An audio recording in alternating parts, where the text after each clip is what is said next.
Hello, my beloved demon darlings. I would be happy if you could leave a comment where in the world you are listening from. Thanks. Let's get scared. The Ghosts of Dawson. I've always had an interest in the strange, the unexplainable. Maybe it's because of all the late-night documentaries I watched as a kid, or the ghost stories my grandfather used to tell us around the campfire. Whatever the reason, I found myself standing on the edge of Cimarron, New Mexico, staring into the past. It wasn't supposed to be anything more than a quick detour. Jake and I had been on a road trip, exploring the back roads of the Southwest, looking for old ghost towns and forgotten places. We'd heard of Cimarron, mostly because of the nearby town of Dawson. The stories surrounding Dawson had always fascinated us. 2 massive mining disasters, hundreds dead, and a town that all but vanished from existence after 1950.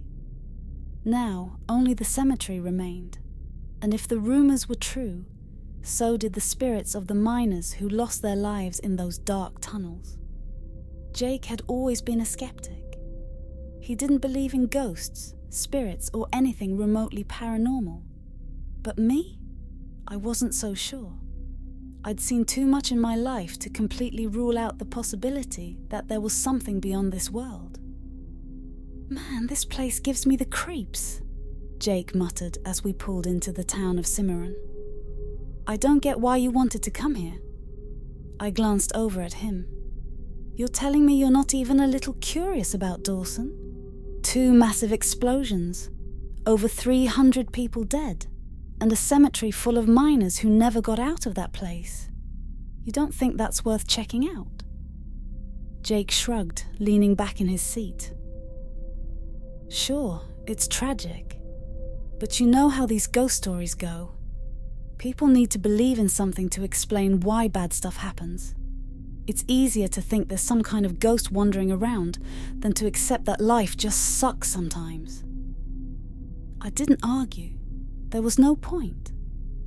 Jake was a hard-nosed realist, and I respected that. But something about Cimarron and the nearby ghost town of Dawson pulled me in. Maybe it was the weight of history, or maybe it was the fact that no one ever really leaves those places unscathed. We parked on a dusty street in Cimarron. The town was small, quaint even, with a handful of shops and a diner that looked like it hadn't changed in 50 years. A couple of locals sat outside on a bench, watching us with idle curiosity as we stepped out of the car. I heard there's nothing left of Dawson except the cemetery, I said, pulling out a map I'd printed off before the trip. Yeah, and from what I've read, it's a pain in the ass to get to, Jake replied, slinging his backpack over his shoulder. You sure you want to go? We could grab a bite here and head to Taos. Bet there's a lot more to see there. But I was already walking toward one of the locals on the bench, a grizzled old man who looked like he'd lived through more than a few harsh winters. Excuse me, I said, trying to sound casual. We were wondering how to get to the old Dawson cemetery. We've heard a lot about it. The old man didn't respond at first.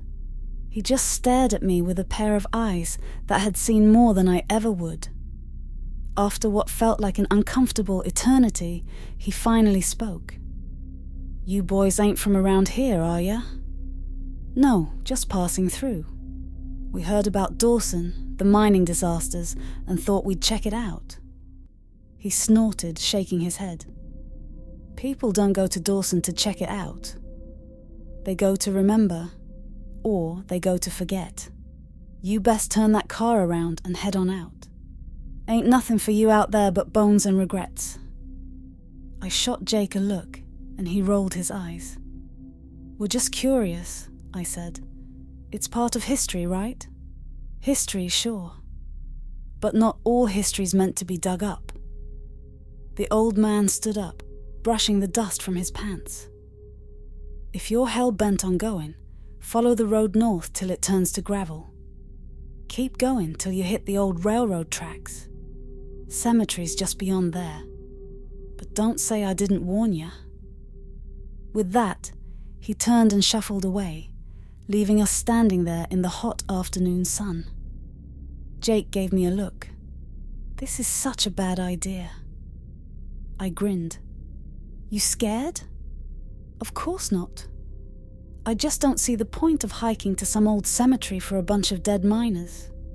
"Then let's prove them wrong," I said, already heading back to the car. "If nothing happens, you'll get to say I told you so all the way back to Taos." We drove out of town, following the old man's directions. The road turned to gravel just like he said, and soon we were driving along a dirt path, the ghost of the old railroad barely visible through the scrub. After about 20 minutes, we found the cemetery. It was tucked away behind a grove of dead trees, hidden from the main road. The entrance was marked by a rusted iron gate, half hanging off its hinges. Beyond it, rows of weathered tombstones stretched out into the distance, some barely legible from years of neglect. Jake parked the car, and we got out. The place was eerily quiet, the kind of quiet that makes you hyper-aware of every little sound.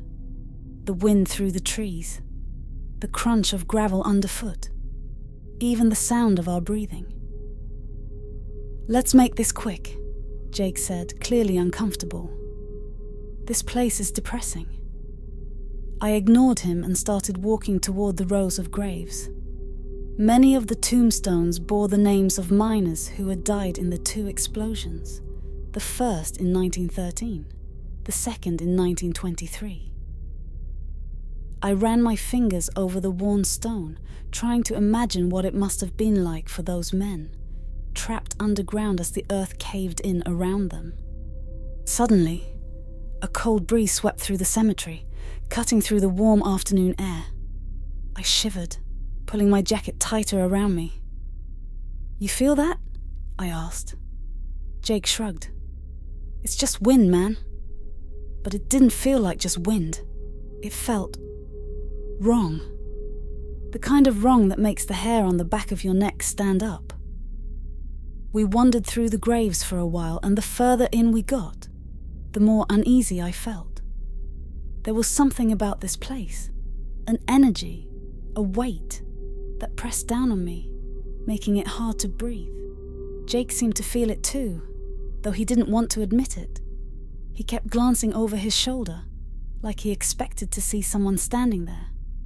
And then I heard it. A low, distant rumble. At first, I thought it was thunder, but the sky was clear, and the sound wasn't coming from above. It was coming from beneath us. "What the hell is that?" I asked, my voice barely above a whisper. Jake frowned, his eyes scanning the ground. "I don't know. Maybe it's just the wind through the rocks or something." But I knew better. That wasn't the wind.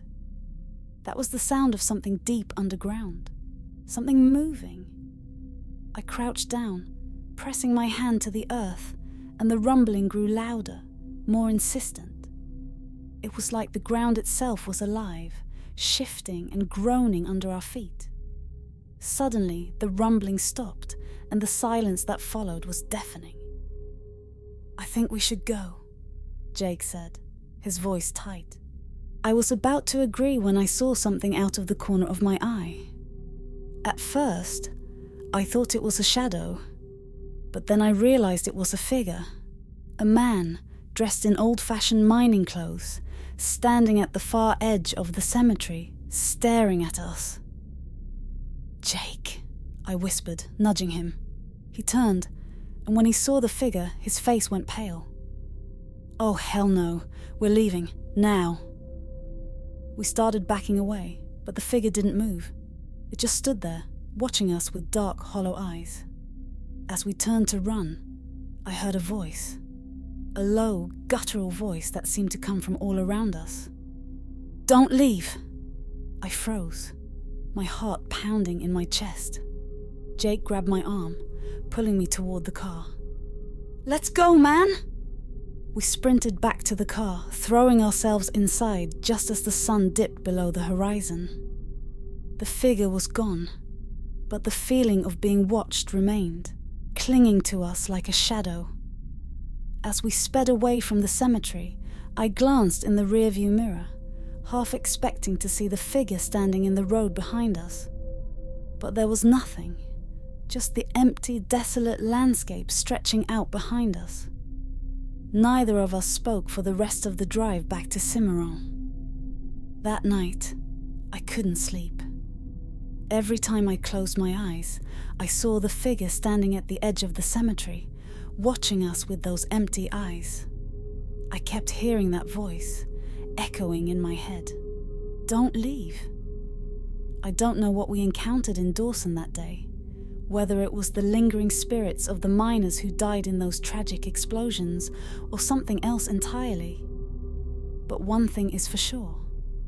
I'll never go back. Some places are better left forgotten. The Midnight Bell. I grew up in a quiet, close-knit town nestled deep in the heart of the Norwegian countryside. We had all the classic hallmarks of a remote village: frostbitten winters, long stretches of silence, and a population where everyone knew everyone. But there was one thing that made our town unique, something that outsiders would rarely understand. The bell. The bell tower stood at the heart of town, an ancient structure from a time no one could quite recall. Old weathered bricks and a rusted iron bell, swaying lazily in the wind, made it look as though it could collapse at any moment. No one knew exactly who built it, or why it was there. The only thing that mattered was that it never rang. Not for church services, not for weddings, not even for the occasional funeral. Except once a year. Every October 30th, without fail, at exactly midnight, the bell would ring. Just a single toll that echoed through the empty streets and woods beyond, reaching even the most distant farmhouses. After the bell rang, the town was gripped by an eerie stillness. You could feel it, like the very air was waiting for something. We called it the Midnight Bell. Growing up, I heard the stories from my parents, neighbours, and anyone who lived long enough in the town. The bell was a warning, they said, a signal to stay indoors, to lock your doors, draw the curtains, and wait until dawn before venturing out again. I always thought it was just a story parents told their kids to keep them from sneaking out at night. But one year, when I was about 17, I learned the truth. It was the night of October 30th, and my friend Eric had convinced me to sneak out and meet him by the old bell tower. He was always the fearless type, always laughing off the legends. And in my teenage arrogance, I agreed. We figured we'd sit by the tower, hear the bell ring, and then brag about it at school the next day. No one we knew had ever dared to be outside when it rang. We thought we'd be the first. We met up around 11:45 p.m. The air was unusually cold, even for late October, and the streets were empty, just like they always were on that night. As we approached the bell tower, I couldn't shake the feeling that we were being watched. The closer we got, the stronger the sense of unease became. Eric, of course, kept joking around, pretending to be scared just to mess with me. "Maybe the ghosts will come for us tonight, huh?" he laughed, punching my arm. I didn't laugh. Something didn't feel right, but I didn't want to back out now. We sat at the base of the tower, backs leaning against the cold brick, and waited. At exactly midnight, the bell rang. It wasn't the soft, distant sound I had expected.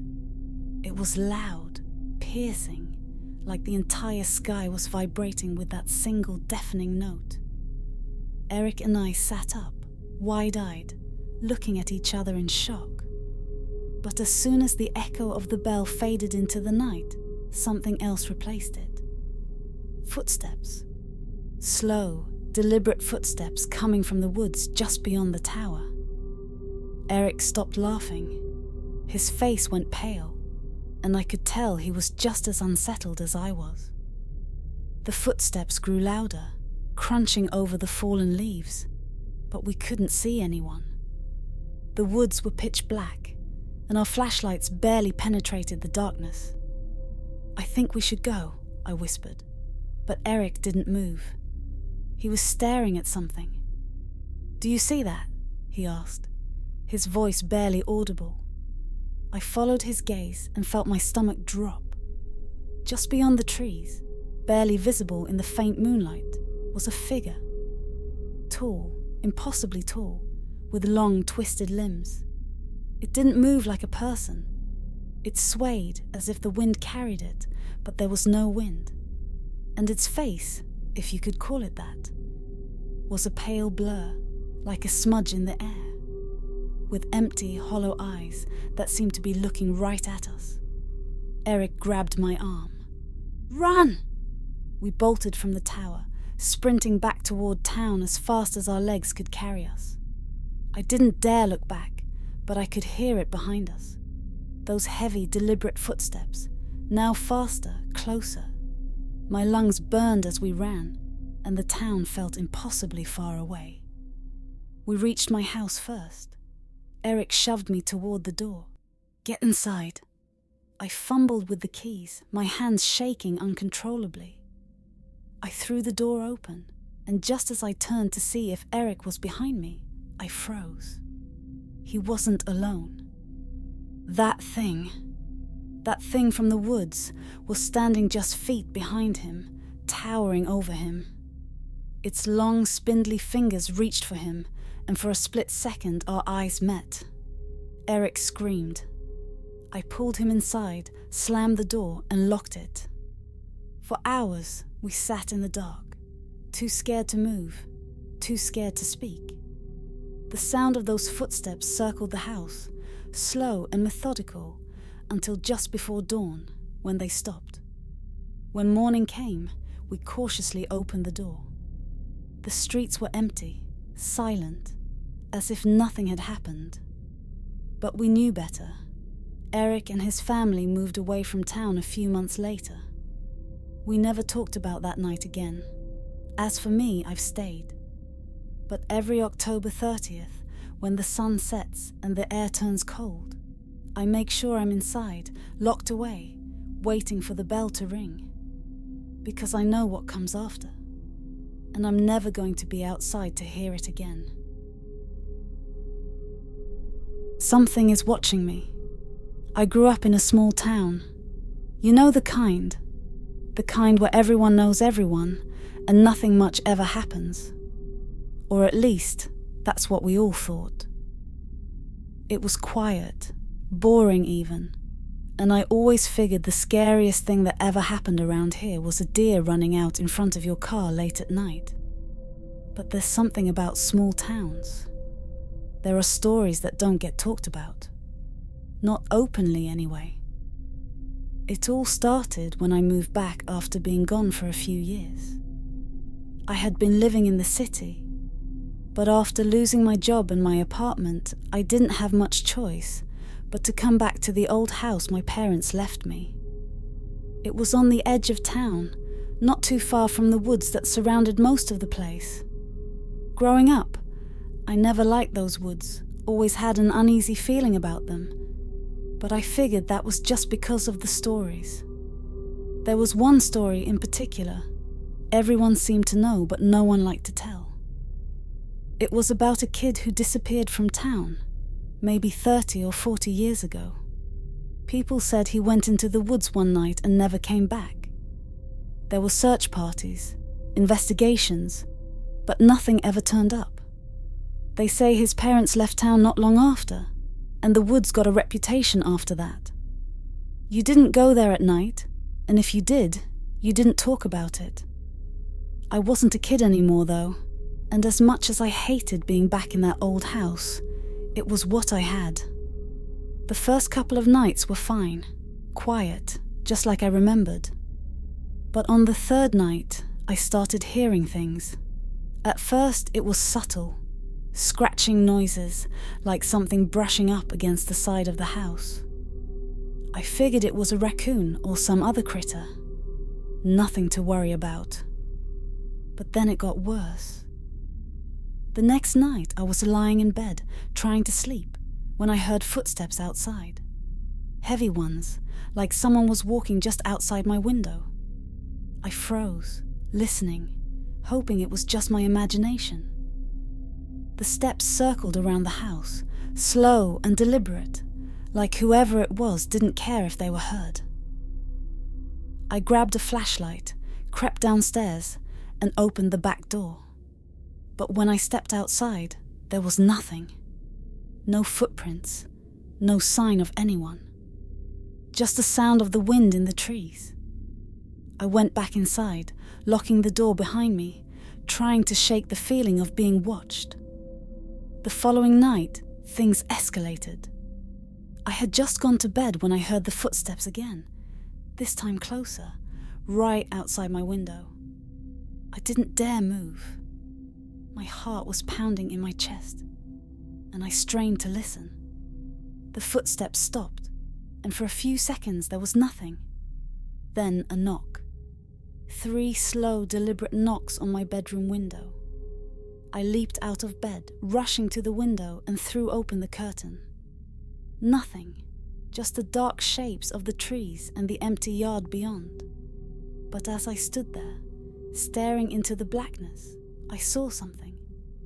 A figure, standing at the edge of the woods, barely visible in the moonlight. It was small, almost child-sized, but it didn't move like a child. It was standing too still, too rigid, like it was waiting for something. I blinked, thinking my eyes were playing tricks on me, but when I looked again, it was still there, watching. I slammed the curtain shut, backed away from the window, and grabbed my phone. I called the police, told them someone was lurking around my house. They came, looked around, but found nothing. No footprints, no signs of anyone. The officer told me it was probably just some kids messing around, but the look in his eyes said he didn't believe that. He knew the stories too. The next night I didn't sleep. I sat in the living room, lights on, waiting. The footsteps came again just after midnight. This time they didn't circle the house. They went straight to the front door. And then, just like before, 3 knocks. I didn't move. I just sat there, staring at the door, my heart in my throat. The knocks came again, louder this time. I forced myself to stand, to walk to the door. My hands were shaking as I reached for the knob, and for a second I hesitated. But I had to know. I swung the door open, my flashlight ready. Nothing. The porch was empty, the yard quiet. But as I shined the light out toward the woods, I saw it again. The figure standing just inside the tree line, closer this time. It didn't move, didn't flinch. Just stood there watching me. I slammed the door shut and locked it, my pulse racing. I didn't sleep that night. In the morning, I packed a bag and left. I haven't been back since. I don't know what's out there in those woods. But whatever it is, it's waiting. Waiting for someone else to come back to let it in. I've told a few people what happened, but most of them just nod and tell me I'm imagining things. But there are some, those who've lived here all their lives, who just give me that look. The one that says they've heard it too, and they know it's real. The well beneath the willow. I grew up in a small town where nothing seemed to change. The kind of place with one diner, a single grocery store, and neighbours who had lived there for generations. People in town kept to themselves mostly, but there was one story that no one could ignore. The story of the well beneath the willow. At the edge of town there was an old park, long abandoned. It used to be a place where families gathered on weekends, but over the years, it fell into disrepair. The playground equipment rusted, the grass grew tall, and the paths became overgrown with weeds. But the strangest part was the old stone well, hidden beneath a massive, gnarled willow tree. No one went near it. Kids whispered that if you looked into the well, you'd see something staring back at you. Some said people had disappeared after visiting the well, vanishing without a trace. I thought it was just another urban legend, something to scare the younger kids. But that all changed one summer evening when my best friend Lucas dared me to go there. We were both 17, too old to believe in ghost stories, or so we thought. It was one of those hot, humid nights where the air was thick and the sun hung low in the sky, casting long shadows over the park. "Come on, man," Lucas said, grinning like an idiot. "You're not scared, are you? It's just an old well." I wasn't scared, or at least I didn't want him to think I was. We had been hearing the story since we were kids, but no one we knew had ever actually gone to the well. It was just sitting there, half forgotten under the willow tree, waiting. "Fine," I said, trying to sound braver than I felt. "Let's check it out." We made our way to the park, cutting through the tall grass and weaving around the rusted swing set. The closer we got to the willow tree, the more the air seemed to change. The temperature dropped, and the wind, which had been non-existent all day, began to stir the branches of the old tree, making them creak and sway. The well came into view, and I felt an uneasy sensation crawl up my spine. It was smaller than I had imagined, just a stone circle with a rotting wooden roof over it, like something out of an old fairy tale. The stones were slick with moss, and the whole thing seemed to tilt slightly to one side, as though it might collapse at any moment. "All right," Lucas said, pulling out his phone.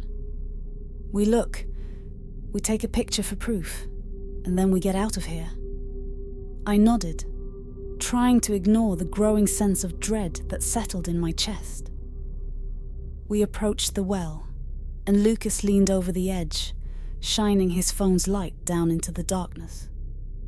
"See," he said, his voice echoing off the stone walls. "Nothing but a bunch of old..." Suddenly he stopped. His expression changed, and he froze, staring down into the well. "What is it?" I asked, stepping closer. He didn't answer. He just kept staring, his eyes wide and unblinking. I grabbed his arm. "Lucas!" He snapped out of it, shaking his head like he had been in some kind of trance. "There's something down there," he whispered, his voice barely audible. "What? What do you mean?" I leaned over the edge, shining my flashlight into the well. At first, all I saw was darkness, but then just for a second, I thought I saw movement. Something shifting far below, too deep to make out clearly. "There's nothing there," I said, though my voice wavered. "No," Lucas insisted, backing away from the well. "I saw something. It was watching me." Before I could respond, the wind picked up again, stronger this time. The branches of the willow tree thrashed above us, and a strange sound filled the air, like a low, moaning wail, coming from somewhere deep within the earth. Lucas took another step back, his eyes wide with fear. "We need to get out of here," he said, his voice trembling. I didn't argue.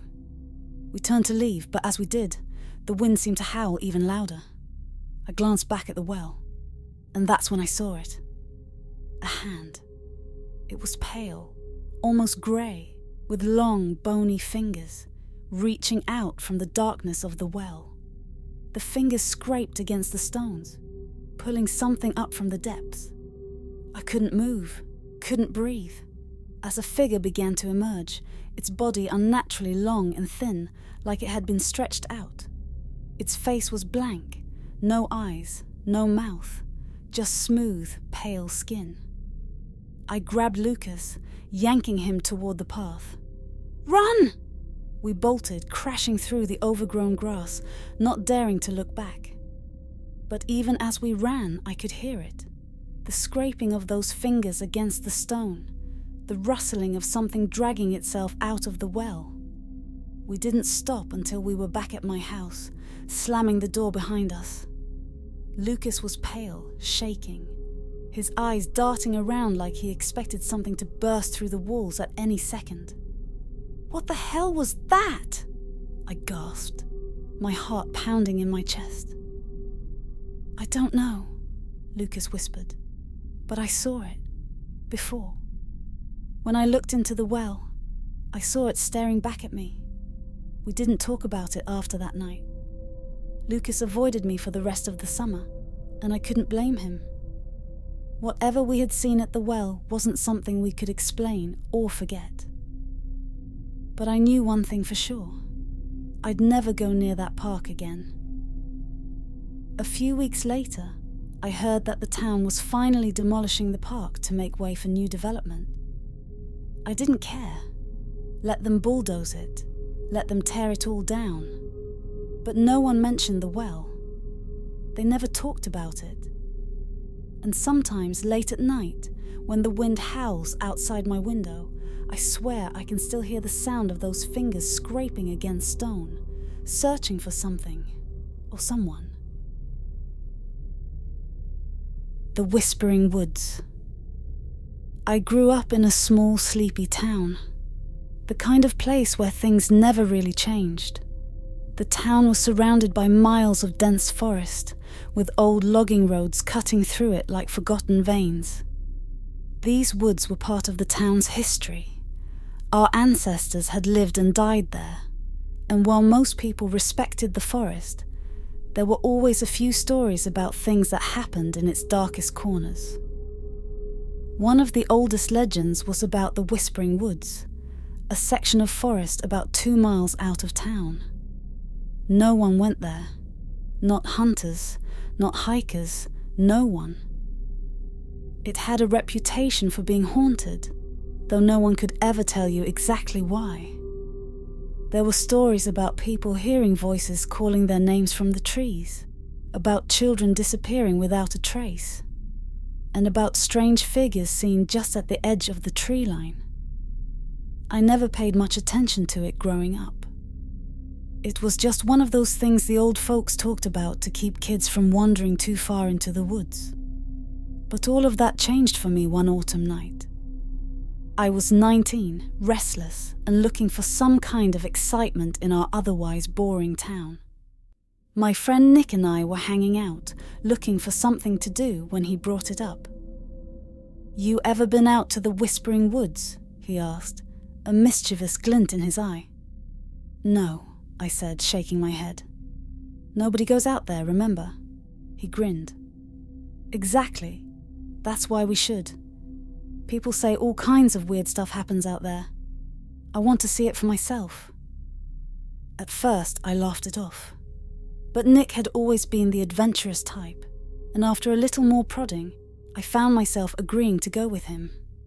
The plan was simple.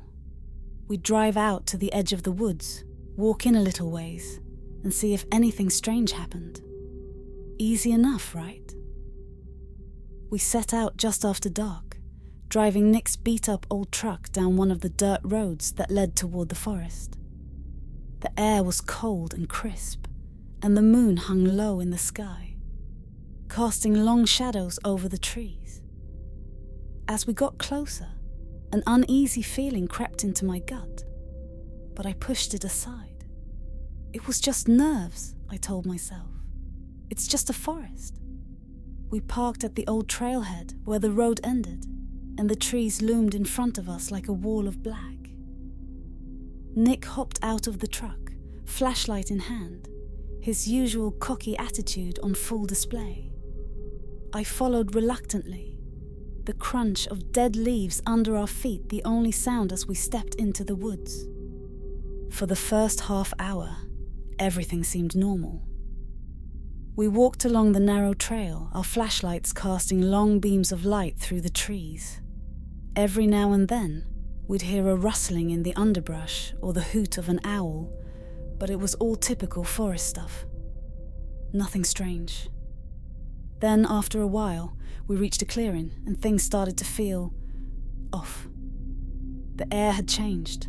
It was colder here, unnaturally so, and a heavy silence had settled over the clearing. No wind, no animals, just this oppressive quiet. I glanced at Nick, who was still marching ahead like nothing was wrong, but I could tell by the tightness in his jaw that he felt it too. Maybe we should head back, I suggested, trying to sound casual. He shook his head. We haven't even gone that far in. Let's keep going a little longer. We pressed on, but with every step, the feeling of being watched grew stronger. The trees seemed taller, the shadows deeper. And then I heard it. Just a faint sound at first, almost too quiet to notice. A whisper. I stopped in my tracks and turned toward the sound, my flashlight sweeping through the trees. Nothing, just empty woods. But I swear I heard it. Someone whispering my name. "Did you hear that?" I asked, my voice tight. "Hear what?" Nick stopped and turned to face me. There's something out there. I thought I heard someone whisper." He chuckled, though it sounded forced. "Man, you're just freaking yourself out. There's nothing out here." But I knew I heard something. It was faint, but unmistakable. My name being called from somewhere deeper in the woods. And then, as if to prove me wrong, Nick froze. "Wait," he said, his face suddenly pale. "I heard it too." We stood there, both of us shining our flashlights into the trees, but there was nothing to see. Just darkness. The whisper came again, louder this time. And it wasn't just calling my name. It was calling Nick's too. "Nick. Alex." The voice was soft, almost like a breath, but it was enough to send a shiver down my spine. We didn't wait to hear it again. Nick grabbed my arm, and we took off running back the way we came, our flashlights bobbing wildly as we crashed through the underbrush. But no matter how fast we ran, the whispers followed us. "Nick, Alex, come closer." I didn't dare look back. The voice was coming from everywhere and nowhere, surrounding us, pulling at us. I could hear footsteps behind us, quick, light, as though someone was walking just behind our heels. But when I glanced over my shoulder, there was no one there. We stumbled out of the woods and back onto the dirt road, gasping for breath. Nick fumbled for his truck keys with shaking hands, and we threw ourselves into the cab, slamming the door shut behind us. For a moment, we just sat there, staring straight ahead, too scared to speak. Finally, Nick started the truck and we sped away, the headlights cutting through the dark as we left the woods behind us. But even as we drove away, I could still hear it.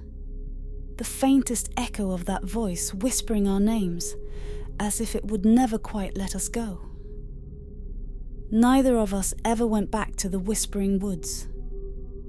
We didn't talk about that night much after it happened, and when we did, it was always in hushed tones, like speaking about it too loudly would make the whispers return.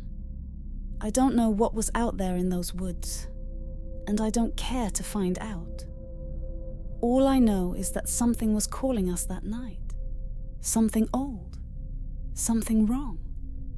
And it wasn't going to let us leave easily. So if you ever find yourself near the whispering woods, take my advice. Don't go in after dark.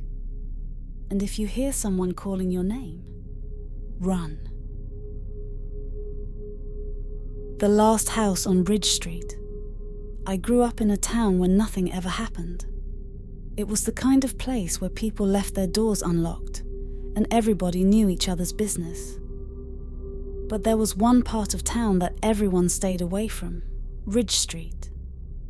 Ridge Street wasn't far from where I lived, but it felt like another world.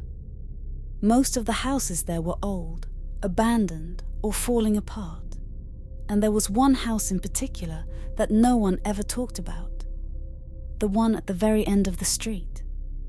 It was a huge, crumbling Victorian mansion, half hidden behind overgrown trees and a rusted iron fence. It had been empty for as long as I could remember, and even the kids in town didn't dare to mess with it. The legend was that something terrible had happened there years ago, something so bad that the family who owned it just left without ever coming back. They say it's been haunted ever since. I never believed in ghost stories. Sure, I'd heard the rumors, the usual stuff about lights flickering inside the house at night, or people hearing strange noises if they got too close. But I figured it was just local kids trying to freak each other out. That was, until the night I decided to see for myself. I was 18, fresh out of high school and ready to get out of that boring town. It was the summer before I left for college, and my friend Ryan and I were looking for one last thrill before we went our separate ways. We were sitting around one night, bored, when he brought up the house. "Ever wonder what's really in there?" Ryan asked, nodding toward Ridge Street. I shrugged. "Not really. But people say weird stuff happens there, you know?" Ryan grinned. "Exactly. We should check it out." At first, I thought he was joking. But the more he talked, the more serious he got. He wanted to go inside to prove that all the rumors were just that. Rumors. And against my better judgment, I agreed to go with him. We grabbed our flashlights, hopped in his car, and drove down Ridge Street. The closer we got to the house, the quieter it felt. No birds, no wind, just this eerie, dead silence that made my skin crawl. We parked in front of the rusted gate and stared up at the house. It was even worse up close. The windows were black, most of them broken, and the paint had long since peeled away, leaving the wood beneath it exposed and rotting. The roof sagged, and the front porch looked like it might collapse if you so much as touched it. "I don't like this," I muttered, gripping my flashlight a little tighter. Ryan just smirked. "Don't be a chicken." We squeezed through a gap in the fence and walked up the cracked stone path toward the front door. I half expected it to be locked, but when Ryan turned the knob, it swung open with a low, creaking groan. The inside of the house smelled like mildew and dust, and the floorboards creaked under our weight as we stepped into the entryway. Cobwebs hung from the ceiling, and the wallpaper was peeling off in long, curling strips. Everything felt damp, even though it hadn't rained in weeks. We started exploring, moving from room to room, our flashlights cutting through the darkness. The place was empty, just old furniture covered in sheets, like someone had left in a hurry and never came back. There was a thick layer of dust on everything, and the air felt heavy, like it was pressing down on us. "I told you there's nothing here," Ryan said, his voice echoing in the silence. I was about to agree when I heard something. Just a faint sound, like the soft scuffle of footsteps on the floor above us. "Did you hear that?" I whispered, my heart skipping a beat. Ryan froze.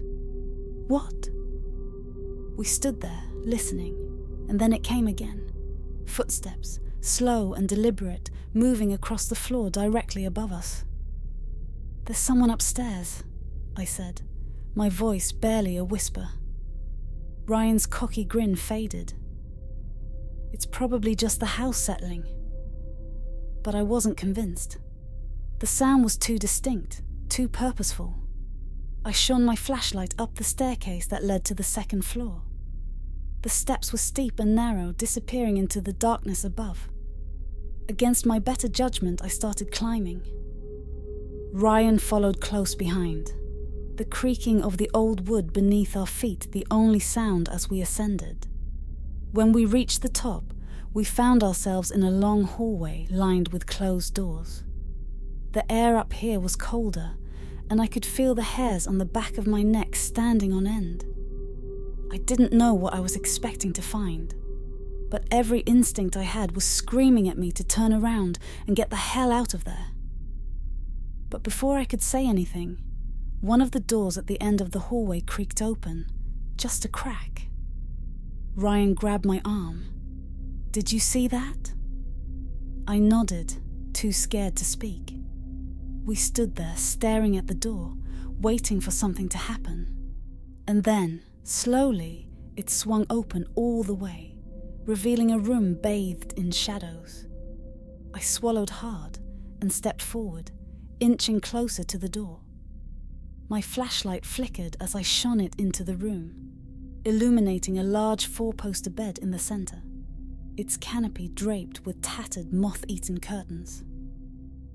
At first I didn't see anything unusual, just old furniture and dust, like the rest of the house. But then I saw it. In the far corner of the room, something was moving. I focused the light, and that's when I saw the figure. A woman, standing with her back to us, dressed in a long, old-fashioned gown. Her hair was dark and matted, hanging in loose strands down her back, and she was swaying ever so slightly, like she was humming to herself. My breath caught in my throat. "Ryan," I whispered, barely able to speak. "There's someone in here." Before Ryan could respond, the figure stopped swaying. Slowly, she turned her head, just enough that I could see the side of her face. Her eyes were hollow.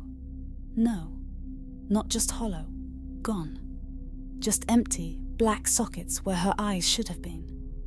Her mouth twisted into a smile, too wide, too unnatural. And she raised one hand, pointing at us with long, bony fingers. I don't remember screaming. I don't remember how we got out of that house.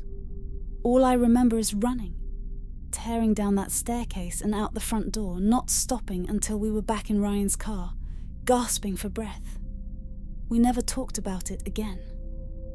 We didn't tell anyone what we saw. But every now and then I'll drive past Ridge Street and I'll see that house, standing there at the end of the road, dark and silent. And I wonder if she's still there, waiting for the next person foolish enough to step inside. The house on Woodworth Road. When my family decided to move to a small town, I thought it would be a fresh start, a chance to leave behind the hectic noise of the city. My parents had always wanted a slower, quieter life, and the town seemed perfect. Quaint, old-fashioned, with a population barely scratching the surface of 2,000 people. But like all small towns, it had its history. I didn't realize until too late just how dark that history was. The house we moved into was nestled on the outskirts of town, on Woodworth Road, a winding, narrow street lined with towering oaks and dense fog that never seemed to lift, no matter the time of day. The house was old, Victorian style with creaky floorboards, antique fixtures, and windows that rattled even when there wasn't any wind. My parents were thrilled. I wasn't. "This is the kind of place where memories are made," my dad had said as we unpacked, his voice full of optimism. "Look at all this space." It wasn't the space that bothered me, though. It was the feeling. From the moment I stepped through the front door, something felt off. The air was heavy, the rooms dark despite the windows. And there was this smell, faint but persistent, like damp earth and mold, no matter how many windows we opened. The first few nights were uneventful, just the usual creaks and groans you'd expect from an old house. My younger brother Max thought it was cool, claiming he heard the house talking to us. My parents laughed it off, saying it was just the house settling. But it wasn't settling. It was watching. About a week after we moved in, I started noticing things. Little things at first. Doors I'd swear I'd closed were suddenly open. Objects moved from one place to another. The sound of footsteps on the stairs when I knew no one was there. But it wasn't until that Friday night that I realized something was really wrong with the house. My parents had gone into town for dinner, leaving Max and me alone. It was just starting to get dark, and Max was in the living room, playing with his toys while I sat in the kitchen, scrolling through my phone. The silence was comforting, but then I heard it. The unmistakable sound of whispering. I paused, listening carefully, thinking maybe it was Max playing some kind of prank on me. But when I peeked into the living room, he was sitting quietly, building something with his Legos. "Max?" I called, my voice steady but uneasy. He looked up at me, confused. "What? You didn't hear that?" He shook his head and went back to playing. I shrugged it off, telling myself it was just my imagination. But the whispers didn't stop. They grew louder, like someone was right behind me, speaking in a language I couldn't understand. I spun around, but the kitchen was empty. Just as I was about to check the rest of the house, the lights flickered once, twice, then went out completely. Max screamed from the living room, and I rushed to him, my heart pounding in my chest. "It's okay, it's just a power outage," I said, trying to calm both of us down, but the words felt hollow. We sat in the darkness, waiting for the power to come back. And then, through the pitch black, I saw something move, a shadow, shifting in the hallway. I grabbed Max's hand and pulled him close. "Stay here," I whispered. I grabbed my phone and turned on the flashlight, shining it down the hall. The beam of light cut through the darkness, but there was nothing there. Just the empty hallway and the echo of our breaths. I was about to head back to Max when I heard a loud bang from upstairs. My first instinct was to grab my brother and get out of the house, but something compelled me to go upstairs. I don't know if it was curiosity or fear that drove me, but I slowly climbed the staircase, flashlight in hand. Every step felt like walking into something I couldn't escape. When I reached the top of the stairs, I heard it again, the whispering.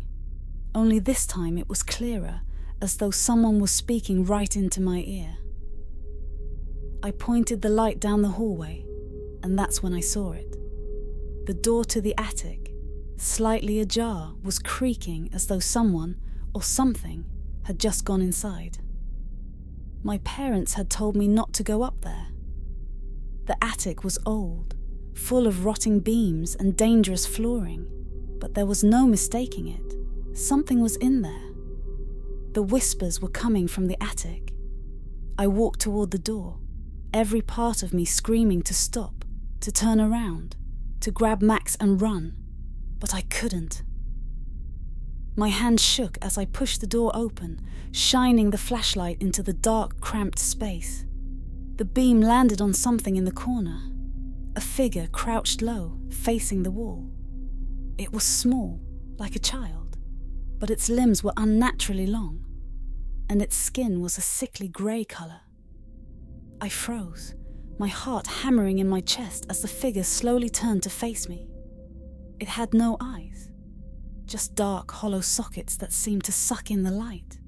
Its mouth stretched into a twisted grin, revealing rows of sharp, jagged teeth. I stumbled backward, nearly falling down the stairs as I slammed the attic door shut and ran back downstairs, grabbing Max by the arm.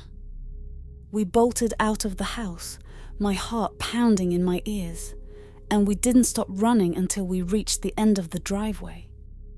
When my parents came home, I tried to explain what had happened, but they didn't believe me. They said the house was old, that I was just scaring myself. But that night, as I lay awake in bed, I could hear it. The creak of footsteps in the attic, the whispers in the walls. The next morning, I decided to ask around town about our house. I thought maybe there was some kind of history we hadn't been told. When I went to the local diner, I found an old man who had lived here his whole life. He knew every story, every secret. When I asked him about the house on Woodworth Road, he went pale.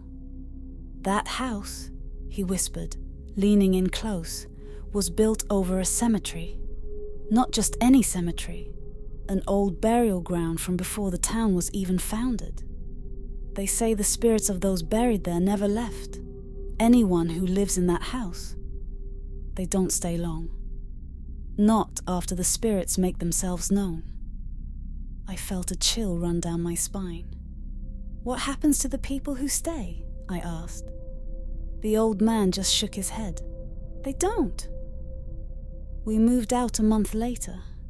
My parents thought it was because of a job offer my dad got in another town, but I knew the real reason.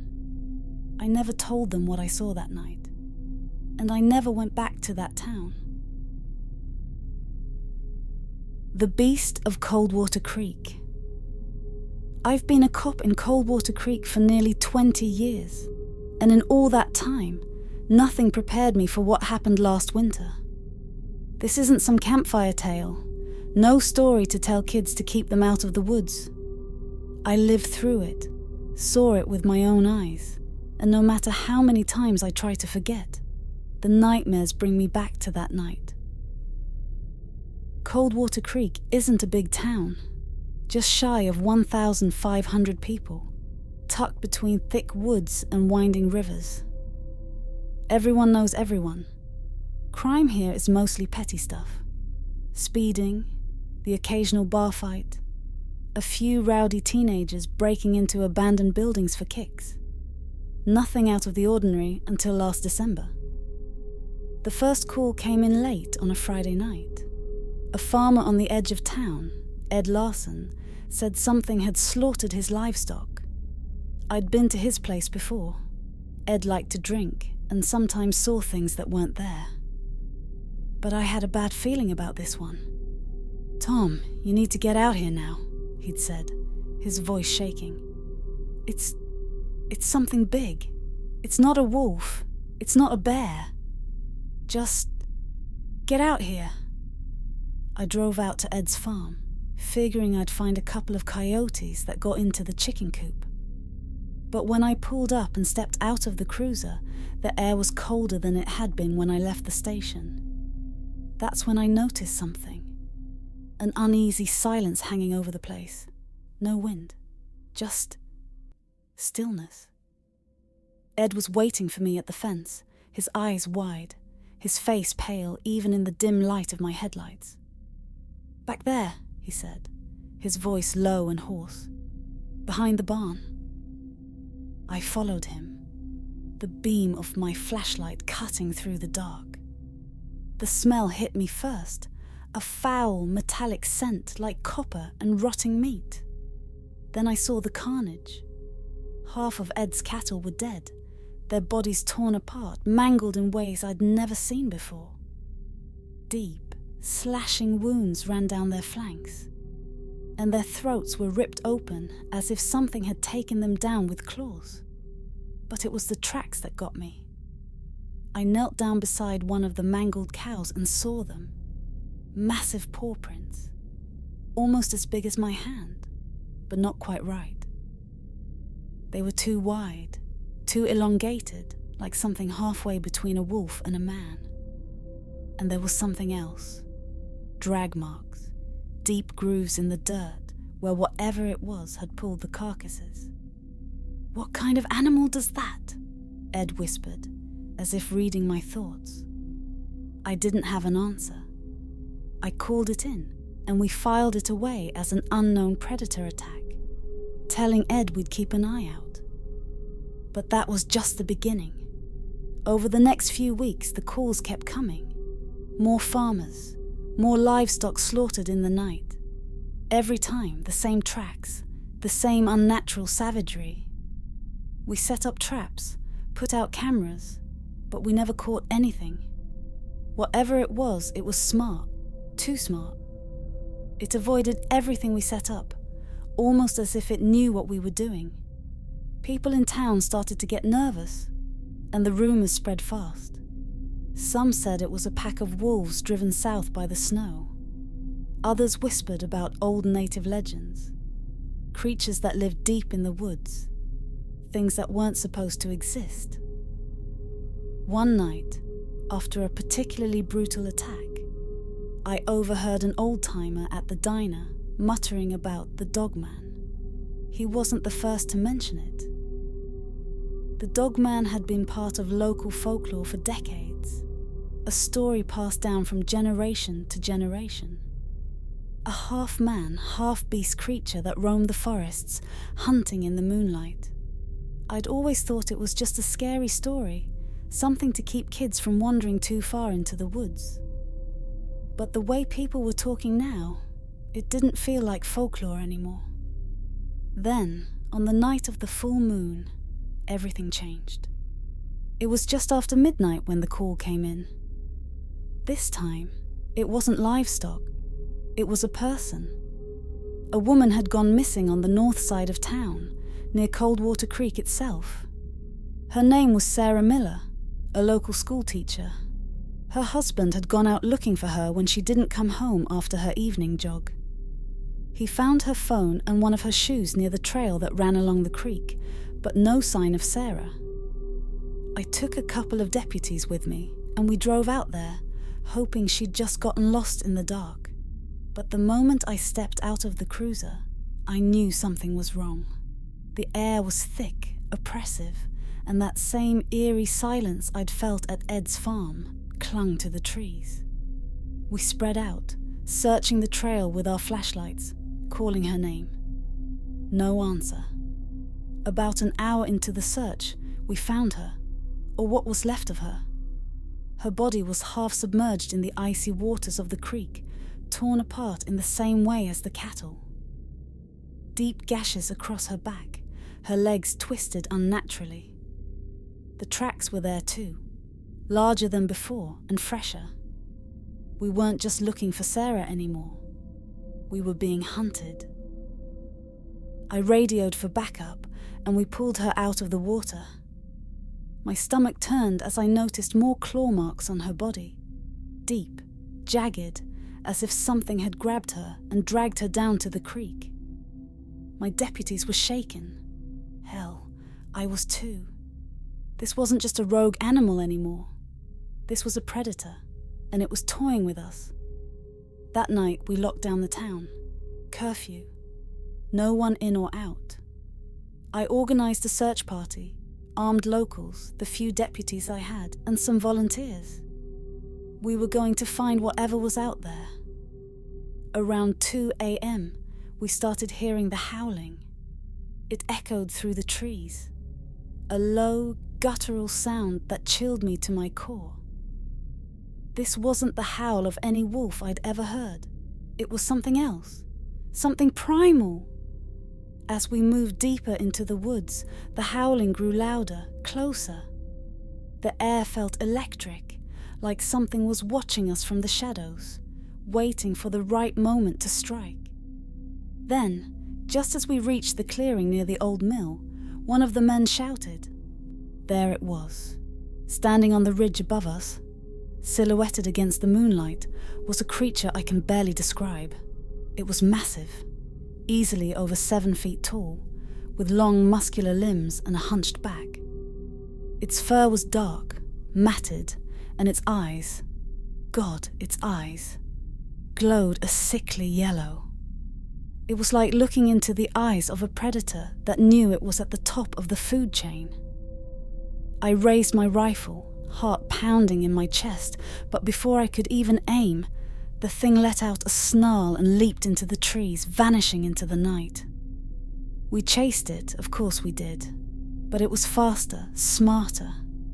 It led us deeper into the woods, toying with us, showing itself just long enough to keep us on its trail. And then, just when we thought we had it cornered, it disappeared. Gone. Like smoke. We searched the woods until dawn, but we never found it again. No one slept that night. Not me, not my deputies, not the people in town. And we never found another trace of it. No tracks, no bodies, nothing. After that night, the attacks stopped. The town went back to normal as a place like Coldwater Creek could get. But I knew the truth. We all did. It was still out there, somewhere in the woods. And every time the moon is full, I find myself listening for that howl, praying I never hear it again. You made it through the darkness. Bloody subscribe for more chills and have a hauntingly good night.